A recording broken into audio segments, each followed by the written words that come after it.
राजकुमारी चंद्रलेखा। राजा विक्रमादित्य सावधानी से पीपल के पेड़ के पास पहुंचे। लाश पहले की तरह उल्टी लटकी हुई थी।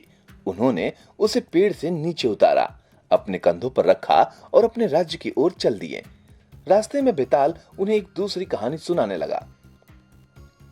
मगध राज्य में चंद्रलेखा नामक एक सुंदर राजकुमारी रहती थी। दूर दूर के राजकुमार उससे शादी करना चाहते थे, लेकिन उसे अपने लिए कोई योग्य वर नहीं दिखता था। इस तरह दिन बीतने लगे। चंद्रलेखा की मां को चिंता होने लगी। एक दिन उन्होंने राजकुमारी चंद्रलेखा से पूछा, तुम विवाह के लिए आने वाले प्रस्तावों को क्यों इनकार कर देती हो? राजकुमारी चंद्रलेखा ने कुछ पल सोचा, फिर बोली, मेरा पति साहसी, बलशाली और प्रतिभावान होना चाहिए। तब उसकी मां ने कहा, तुम स्वयं विवाह के लिए आने वाले राजकुमारों में से किसी ऐसे राजकुमार को चुन लो जिसमें ये सब गुण हो। कुछ दिनों बाद राजकुमार वीरेंद्र शादी का प्रस्ताव लेकर आया। राजकुमारी ने उससे पूछा कि उसमें क्या गुण है। राजकुमार ने बताया कि वो लोगों का भविष्य बता सकता है। उसकी भविष्यवाणी कभी गलत नहीं होती। राजकुमारी ने उससे अपने महल में मेहमान के तौर पर रहने को कहा। अगले ही दिन राजकुमार उदयवीर महल में आया तो राजकुमारी ने उससे भी वही प्रश्न पूछा। उसने बताया कि उसके पास एक ऐसा रथ है जो धरती पर चलने के साथ साथ आसमान में भी उड़ सकता है। राजकुमार उदयवीर को भी मेहमान खाने में भेज दिया गया। एक दिन बाद राजकुमार धनंजय विवाह का प्रस्ताव लेकर आया। उससे भी उसका हुनर पूछा गया तो उसने बताया कि वो एक बलशाली योद्धा है, कोई भी व्यक्ति उसका मुकाबला नहीं कर सकता। ये सुनकर उसे भी मेहमान बनकर रहने को कहा गया। सभी राजकुमार महल के मेहमान खाने में मेहमान बनकर रह रहे थे। उनके आराम और भोजन आदि का बहुत अच्छा प्रबंध किया गया था, लेकिन वे हमेशा वहां नहीं रह सकते थे। उन्हें अपने राज्य भी वापस जाना था, इसलिए चंद्रलेखा से जल्दी फैसला करने को कहा गया। सब कुछ अच्छी तरह चल रहा था, तभी अचानक एक मुसीबत आ गई। चंद्रलेखा महल से गायब हो गई। रानी ने राजकुमार वीरेंद्र को बुलाया और उससे कहा, तुम देख कर बताओ कि मेरी बेटी कहाँ है। राजकुमार वीरेंद्र ने कागज पर कुछ गणना की और बोला, एक राक्षस राजकुमारी का अपहरण करके अपने किले में ले गया है।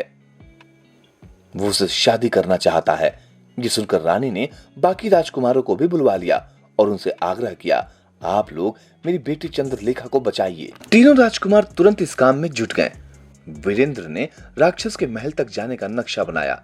उदयवीर अपना जादुई रथ ले आया और धनंजय ने हाथ में तलवार ले ली। तीनों राजकुमार चंद्रलेखा को बचाने के लिए चल दिए। राजकुमारों के पहुंचते ही राक्षस उन पर हमला करने के लिए किले से बाहर आ गया। धनंजय ने उसके साथ भयंकर युद्ध किया। आखिर में धनंजय ने उसका सिर अपनी तलवार से काट दिया। ज्यों ही राक्षस का सिर कटा, वो वहीं धड़ाम से गिर पड़ा। राक्षस के चंगुल से आजाद होने के बाद चंद्रलेखा ने सबको धन्यवाद दिया। तीनों राजकुमारों ने राजकुमारी को बताया कि उन्होंने किस तरह उसे राक्षस से बचाने के लिए अपना योगदान दिया था। राजकुमारी तीनों राजकुमारों के साथ महल में वापस आ गईं। रानी ने सबको धन्यवाद दिया। सभी बहुत प्रसन्न थे, लेकिन तीनों राजकुमारों के बीच ये बहस छिड़ी थी कि राजकुमारी का विवाह किससे होगा। हर किसी को लग रहा था कि उसी के कारण राजकुमारी के प्राणों की रक्षा हुई थी, अतः राजकुमारी चंद्रलेखा पर उसी का दावा बनता था। आखिर में यह तय हुआ कि इस बारे में राजकुमारी से ही पूछा जाए।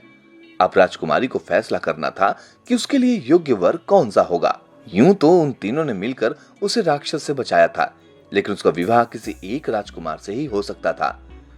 बेताल बोला, विक्रम, तुम बताओ, राजकुमारी ने अपना पति किसे चुना? उसके लिए योग्य वर कौन सा था?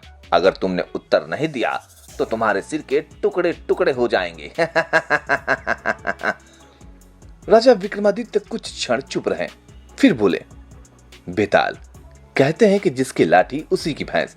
यहाँ राजकुमार धनंजय ही राजकुमारी चंद्रलेखा के लिए योग्य वर है। अगर वो राक्षस को न मारता तो राजकुमारी चंद्रलेखा को महल में लाना संभव न हो पाता।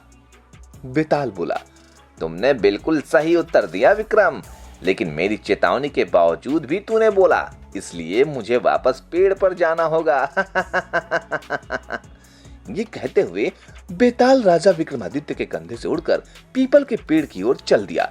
राजा अपनी तलवार लेकर उसके पीछे दौड़ पड़े। वे सोच रहे थे कि उन्हें बेताल की लाश हर हाल में प्राप्त करके उस साधु को सौंपना है जो अपने आश्रम में बैठा उनकी प्रतीक्षा कर रहा है। राजा को अपनी प्रजा से बहुत लगाव था और वे उसके कल्याण हेतु साधु की बात मानने को तैयार हो गए थे।